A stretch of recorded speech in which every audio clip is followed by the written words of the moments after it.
Good happy Sunday morning. I'm Riley King, and welcome to your Sunday morning edition of WRMK News 12. We have a lot of news to get to this Sunday morning, so let's get started right now. First up,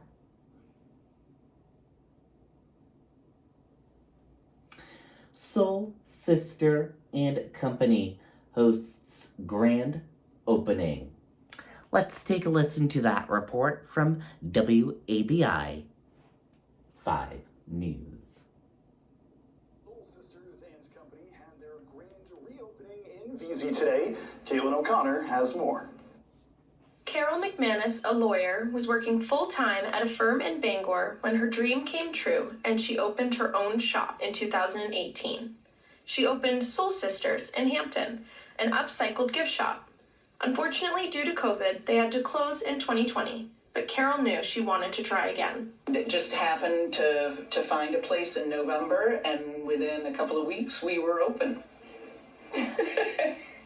Recently, Carol has started to make the switch and taken less cases in order to focus on the shop full-time. I enjoyed doing that, but this makes people smile.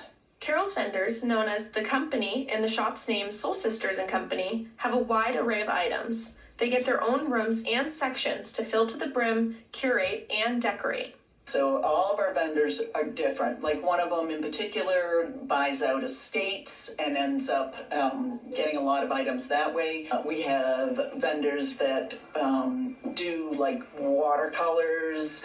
The shop is also an elite retailer of Dixie Belle paint, which is perfect for DIY refurbishing of furniture. A lot of people will buy old items, old pieces of furniture, and refurbish them, paint them. And of course, Carol is joined by her store dog, Timber, who she adopted while working from home. Turns out he makes a fabulous shop dog. He greets everyone that comes in the door. Everybody knows his name. They come in and they're like, oh, Timber, Timber. He makes the space just that much more welcoming. The grand reopening of Soul Sisters and Company included raffles, refreshments, and sales for shoppers to enjoy. I want to make people happy, and people come in here and they love it. They just feel good. It smells good. It looks good. Some of the items in the shop include jewelry, home decor, furniture, stationery, and so much more. And that's the way I want to spend my retirement, is making people feel good. One of the things that Carol loves about the location of her store is that VZ doesn't have anything else like it, and that she'll be better able to connect with the community because of that. I want to be a place that people enjoy coming into and spending time, whether they buy anything or not. I used to have a client or a customer that used to come into the Hamden store, and she'd say, I'm in for my weekly therapy, because it just felt good. And I want people to feel good. Caitlin O'Connor, WABI TV5 News, VZ. Okay, and there you go on that report.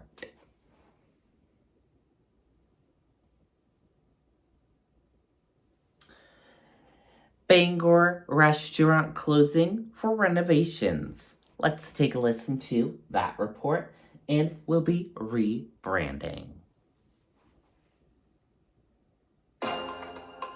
Take a closer look. New at Jordan's. And regulars of Ground Rounds say they are floored by its sudden closure. Ground Rounds staff, including the general manager, were notified of the permanent closure of the restaurant on Thursday. They say they thought it would be a limited closure due to plumbing and piping issues, but the restaurant will be permanently closed due to the building being leased out by the owner. After being open for the Bangor community for decades, the servers and regulars who frequent the joint are disappointed by its closing. We've been here for a really long time. Like, we've seen people get married and have kids and all the other things, and it's just, we've watched families grow, and now we're being forced out. We don't have that option anymore. My husband and I started going here 30 years ago, and I just lost him 5 years ago. But since he's been gone, I come over here for company. I've met so many people over here, and I joke with them, telling them I'm going to write a book about all the people you meet. mean? It's a family place. All the time I've been coming here, I've never seen a brawl, I've never seen fights.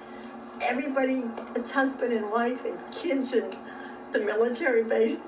It's just a good place to go. And I hate to see it leave. Ground Round will be open for its last day Sunday. Staff says they expect the building to be reopened in the summer, but they do not know what business will be taking the building. Okay, and there you go on that report.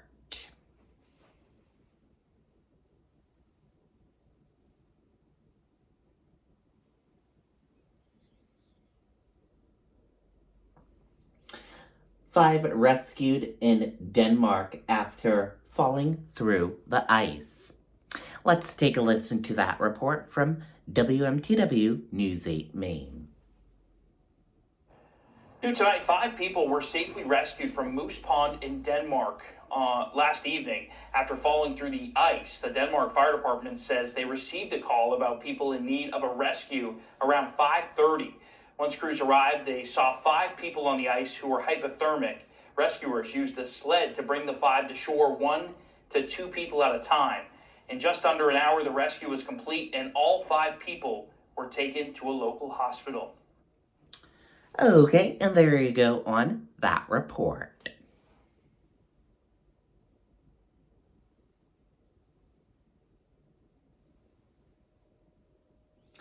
Mayor Foley resigns and will take town manager job in Gray. Let's take a listen to that report from WMTW News 8 Maine. New tonight, the city of Westbrook will have a new mayor soon. Today, Mayor Michael Foley, who has served in the role for the last 5 years, announced he's resigning. Foley has accepted a new job as the town manager of Gray. He'll start that position part-time next week while continuing as mayor of Westbrook until February 12th. We had a chance to speak to the mayor today after he made the announcement. He shared with us what he'll miss most about serving Westbrook and what he's looking forward to in Gray. I'll miss being able to see all the great work that we've done over the years. Obviously, I'll still be able to see it as a resident and participating in so many things. You know, decisions that you made a decade or so or more, you finally see things come to fruition and see how successful the community has been. But in Gray, like I said, there's a lot of opportunity and they want to do some different things, and I'm glad to be the person that can help them do that. For the city of Westbrook, Foley told us he'll still be calling Westbrook home, which he said he's excited about. As for his replacement, City Council President David Morse will be sworn in as acting mayor in accordance with the Westbrook City Charter. Okay, and there you go on that report.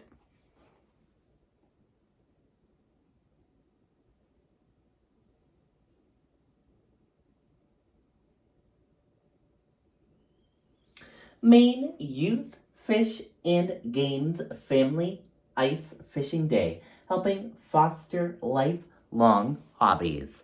Let's take a listen to that report right now. Every year, the Maine Youth Fish and Game Association hosts Family Ice Fishing Day, designated to help foster the next generation of ice fishermen in the Pine Tree State. You get the kids here and they get to have a great experience they can take out with them for the rest of their lives. Maine Youth and Fish and Game Board member and state auditor Matt Dunlap says, "We come out every year for this," parent Jason Kitchen says. "The kids love it, and it's all about them. I did a lot of fishing with my uncle and grandfather when I was a kid, and now I'm taking my kids with me," parent John Kelia II says. Whether it's continuing that family tradition or starting a new one, there's no better chance for kids and families to drill a few holes. It is free with all gear supplied by Youth Fish and Game. Families come out here who have never done this before, and they learn how. Dunlap explains. I think the next step they take is maybe picking up a little gear and doing it themselves the rest of winter. For those experienced ice fishermen, they hope their kids' passion for it starts now and stretches much further than one winter. It's just part of the fiber of my being, Kitchen says. I love teaching them how to be outdoors, fish for themselves, and provide food for themselves. And what a better way to get the kids hooked than a little competition. The biggest catch receives $100 prize. The prize on Saturday went to 10-year-old Gage Powers, who caught a near 3-pound, 18-inch trout. In the beginning, I said I was going to come out here and win it, Powers proclaims. And Powers has one message for kids to inspire them to come to next year's Family Ice Fishing Day. Have fun. Be kids, he says. Dozens of other young fishermen answered that call Saturday. It's just fun, John Keelia III and John II son says. You get to be outside catching fish. It's that feeling how the kids react when the flags goes up and when they get a catch that keeps them coming back and the organizer keeping it going. There was a young girl who caught a 14-inch trout and her eyes were like pie plates, Dunlap tells. That's what it's all about. When the flag goes up and they huddle around it, that's a magic moment there, Kitchen says, when they first pull a fish out there on top of the world. Reporting for WRMK News 12, I'm Riley King. Okay, and there you go on that report.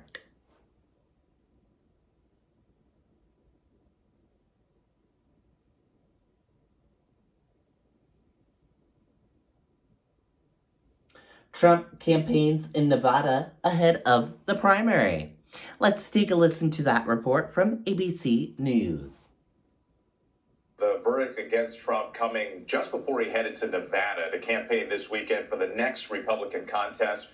ABC's Mary Alice Parks is joining us now with more. Mary Alice, good morning. Well, good morning. A day after a jury ordered that Trump pay more than $83 million in defamation, he is back out on the campaign trail and without apology. Now, Nevada is the next state up in the Republican primary, and he has an event there in Las Vegas today. But Nikki Haley also has a packed schedule. Even though she lost in New Hampshire, she has fundraisers in New York and Florida. She is fighting on. And this is interesting. Her team says that they are seeing momentum because of Trump's attacks against her. Her campaign says that they raised more than $1 million after Trump said he would permanently bar donors who gave to her from his own MAGA campaign. Yesterday, she was on Fox News. She called him totally unhinged, really embracing, leaning into that head-to-head now with Trump. President Biden and Democrats, his re-election campaign in full swing this weekend, too. Vice President Kamala Harris also in Nevada. It's her 10th trip to the state since taking office. President Biden, though, he is in South Carolina. It will be the first state to award delegates in the Democratic primary. Even though it's not a real battleground state for the general election, it's the state that propelled him to the nomination 4 years ago. The president is going big there. He has staff on the ground. He was there just a few weeks ago. His team says that tonight they want to sell a message about promises he made to black voters and promises he has kept to black voters. Rhiannon? All right, our thanks to Mary Alice. Hi, everyone. George Stephanopoulos here. Thanks for... Okay, and there you go on that report. We're going to switch gears now. Let's go into your weather.